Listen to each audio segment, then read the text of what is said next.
मत्ती अध्याय 22। यीशु ने फिर उनसे दृष्टांतों में कहा, स्वर्ग के राज्य की तुलना एक राजा से की जा सकती है जिसने अपने पुत्र के विवाह का भोज दिया। उसने भोज में आमंत्रित लोगों को बुलाने के लिए अपने दास को भेजे, परंतु उन लोगों ने आना न चाहा। फिर उसने अन्य दासों को यह कहकर भेजा, अतिथियों से कहो, देखो मैं भोज तैयार कर चुका हूँ। मेरे बैल और पाले हुए पशु काटे जा चुके हैं और सब कुछ तैयार है, विवाह भोज में आओ। परंतु उन्होंने कोई ध्यान नहीं दिया और अपने मार्ग पर चल दिए, एक अपने खेत को तो दूसरा अपने व्यापार को। और शेष ने उनके दासों को पकड़ा और उनसे दुर्व्यवहार करके उन्हें मार डाला। तब राजा ने क्रोधित होकर अपनी सेना भेजी और उन हत्यारों को नाश करके उनके नगर में आग लगा दी। तब उसने अपने दासों से कहा, विवाह भोज तो तैयार, परंतु वे जो बुलाए गए थे योग्य ना निकले। इसलिए मुख्य चौराहों पर जाओ और जितने भी तुम्हें मिले विवाह भोज में बुला लाओ। वे दास गलियों में गए और जो भी भला या बुरा उन्हें मिला सबको एकत्रित किया और विवाह का घर भोज के अतिथियों से भर गया। पर जब भोज में सम्मिलित अतिथियों को देखने राजा आया तो उसने वहां एक मनुष्य को देखा जो विवाह वस्त्र पहने हुए न था, और उसने उनसे कहा, मित्र तू यहाँ विवाह वस्त्र पहने बिना कैसे आ गया? और वह कुछ न कह सका।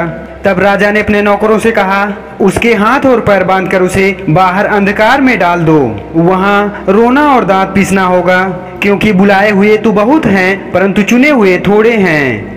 तब फरीसियों ने जाकर आपस में विचार विमर्श किया कि किस प्रकार उसको उसी की बातों में फंसाएं। अतः उन्होंने अपने चेलों को हेरोदियों के साथ उसके पास यह कहने को भेजा, हे गुरु, हम जानते हैं कि तू सच्चा है और परमेश्वर का मार्ग सच्चाई से सिखाता है और किसी के प्रभाव में नहीं आता, क्योंकि तू किसी का पक्षपात नहीं करता। इसलिए हमें बता कि तू क्या सोचता है, कैसर को कर चुकाना उचित है या नहीं? यीशु ने उनकी कुटिलता को जानकर कहा, हे कपटियों, तुम मुझे क्यों परख रहे हो? मुझे वह सिक्का दिखाओ जिससे कर चुकाया जाता है। और वे उसके पास एक दिनार ले आए। उसने उनसे कहा, यह आकृति और लेख किसके हैं? उन्होंने उससे कहा, कैसर के। तब उसने उनसे कहा, जो कैसर का है वह कैसर को दे दो और जो परमेश्वर का है वह परमेश्वर को दे दो। यह सुनकर वे आश्चर्यचकित हुए और उसे छोड़कर चले गए। उसी दिन कुछ सदूकी जो कहते हैं कि पुनरुत्थान है ही नहीं, उसके पास आए और उससे पूछने लगे, गुरु, मूसा ने कहा था यदि कोई पुरुष निसंतान मर जाए तो उसका भाई उसकी पत्नी से विवाह करके अपने भाई के लिए संतान उत्पन्न करे। अब हमारे यहाँ 7 भाई थे, पहले ने विवाह किया और मर गया, और संतान न होने के कारण वह अपनी पत्नी को अपने भाई के लिए छोड़ गया। इसी प्रकार दूसरे और तीसरे ने भी किया और 7वें तक यही हुआ, और अंत में वह स्त्री भी मर गई। अतः पुनरुत्थान होने पर वह 7 में से किसकी पत्नी होगी, क्योंकि वह सबकी पत्नी हो चुकी थी। परंतु यीशु ने उन्हें उत्तर दिया, तुम भूल में पड़े हो, क्योंकि पवित्र शास्त्र या परमेश्वर के सामर्थ्य को नहीं जानते।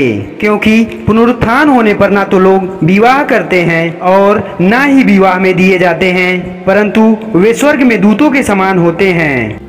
क्या मृतकों के पुनरुत्थान के विषय में तुमने यह वचन नहीं पढ़ा था जो परमेश्वर ने तुमसे कहा था, मैं इब्राहिम का परमेश्वर और इसहाक का परमेश्वर और याकूब का परमेश्वर हूँ? वह मृतकों का परमेश्वर नहीं परंतु जीवितों का परमेश्वर है। जब लोगों ने यह सुना तो वे उसके उपदेश से चकित रह गए। जब फरीसियों ने सुना कि उसके संदूकियों का मुंह बंद कर दिया है तो वे एकत्रित हुए, और उसमें से एक ने जो व्यवस्थापक था परखने के लिए उससे प्रश्न किया, हे गुरु, व्यवस्था में कौन सी आज्ञा प्रमुख है? उसने उससे कहा, तू प्रभु अपने परमेश्वर से अपने सारे हृदय और अपने सारे प्राण और अपनी सारी बुद्धि से प्रेम कर, यही बड़ी और प्रमुख आज्ञा है। और इसी के समान दूसरी यह है, तू अपने पड़ोसी से अपने समान प्रेम कर। यही 2 आज्ञाएं संपूर्ण व्यवस्था और नबियों का आधार है। जब फरीसी इकट्ठे थे तब यीशु ने उनसे एक प्रश्न पूछा, मसीह के बारे में तुम क्या सोचते हो, वह किसका पुत्र है? उन्होंने उससे कहा, दाऊद का। उसने उससे कहा, तब दाऊद आत्मा में उसे प्रभु क्यों कहता है? अर्थात प्रभु ने मेरे प्रभु से कहा, मेरे दाहिने बैठ जब तक मैं तेरे शत्रुओं को तेरे चरणों की चौकी न बना दूं। यदि दाऊद उसे प्रभु कहता है तो वह उसका पुत्र कैसे हुआ? कोई भी उसे कुछ उत्तर न दे सका और उस दिन से किसी को उससे और प्रश्न करने का साहस न हुआ।